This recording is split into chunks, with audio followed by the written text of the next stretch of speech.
So I was just thinking, Andrew said to me, did I think that things had started changing? Did I think that more people were involved in sustainability over the years that we'd known each other? And the only way I could think of answering that was two ways. One is to say that if 10 years ago we had a conference like this, I don't think anyone would have come. And two, there would have been no presenters on the page, like I have to fit mine into 15 minutes, because there are a bunch of others, which is just fabulous to see. And three, when we started our degree 10 years ago, actually this is the 9th year we're running it.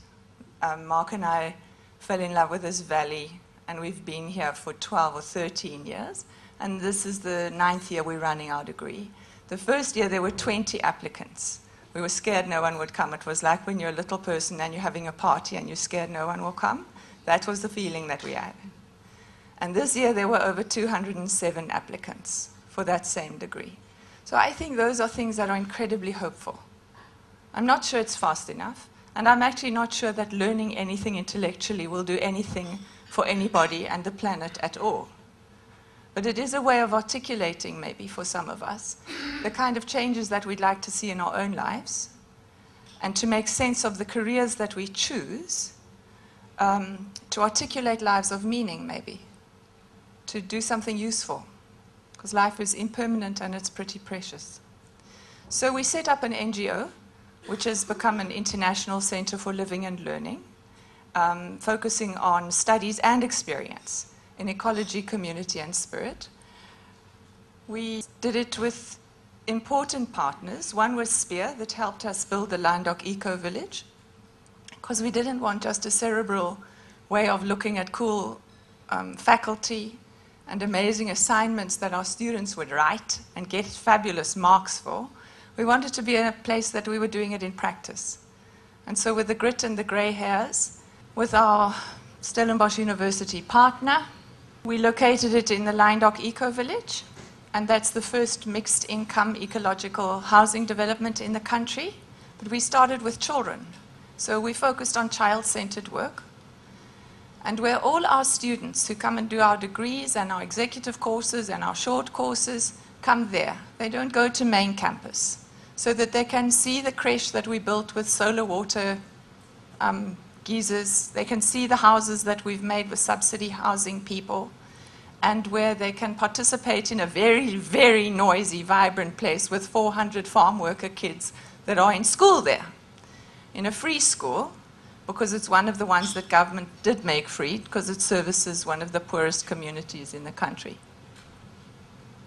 But we decided that it was fine to be in love with a space, to have a relationship with nature and to building in a place. But that if we had to do that and then share it, which is what somebody was asking Andrew about earlier, that we'd do that through formal degrees. So we set up what's become a postgraduate certificate in sustainable development, and that can build towards doing an MPhil, a master's level, as well as a doctoral program with the Tsama Hub. It's a transdisciplinary program, so that for once we can start breaking away from the silos of the disciplines that we do have to work within, but to explore the wisdom and the creativity that comes up from the kind of connections that you can't always predict when you set out your studies. So there are 4 streams. At the beginning, obviously, there weren't. But it's emerged into 4 streams that can be focus areas for our students. So I'm telling you the big picture so that you can see where executive courses or short courses fit in. That we have little time for the bullet points, rapid in and out stuff. We think that substance goes through practice and research, real research engaged with real transformation. But we can do that through sustainable development. It's a general degree, or focusing on sustainable agriculture. There's questions of food that Mark was focusing on in his earlier presentation. Renewable energy. These very young, upbeat engineers that are coming in saying, no, and all of them, don't tell us how bad the world is, we already know. Now what are we going to do? What do we want to do? I think this is a very, very critical question to ask yourselves if you are thinking about further studies. What am I going to do? How am I going to be different in my world? and development planning. I just want to whiz through those. It's just for you to get a sense of the kind of modules that our degrees are made up of. Don't stress, there's a website at the end, but just get a sense of what the journey is about. That's all I'm asking for you to do. So that the different modules have got different focus areas. They have an international faculty that we've built up a team over 9 or 10 years, and that they include reading, on-site module participation, group work, journals.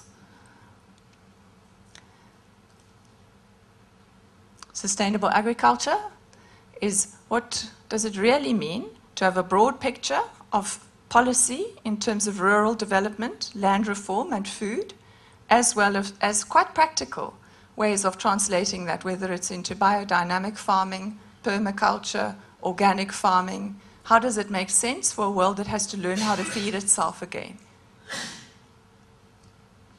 Policy and management. We've got a fantastic partnership with the Center for Renewable and Sustainable Energy Studies. It's also a university partner. And they have got from policy, finance, and systems through also to solar, wind, and hydro.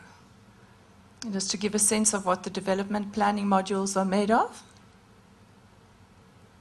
And then that whole degree is made up of about 22 modules, and if you choose a stream, you choose 8 or so. And if you're an executive student and somebody says, I just want to have a special focus, I've done my degrees, I don't want to kind of come and do all the contortions that include a master's thesis, and I just can't, I want to do something shorter. Any one of those modules can be offered as a 6-day course. Some people want it accredited, so they have to go through the hoops of assignments. And it's really great, accredited by the university. Some say, no, none of that writing. I just want to immerse myself in it. And then we do short courses that are mainly customized to groups like what we've worked with the Development Bank, or towns or cities, as well as other businesses. And that's the website. The logo of the institute is a tree. It's made into a labyrinth that we think might include the self-exploration that's necessary inside of ways of being, doing, and thinking in a world that needs all of us, really, I suppose, to be the most of who we are, with a kind of ethics and environmental ethics that changes business, government, and NGOs into making sense, really, in a radical pragmatism, a radically, pragmatically different way of doing things.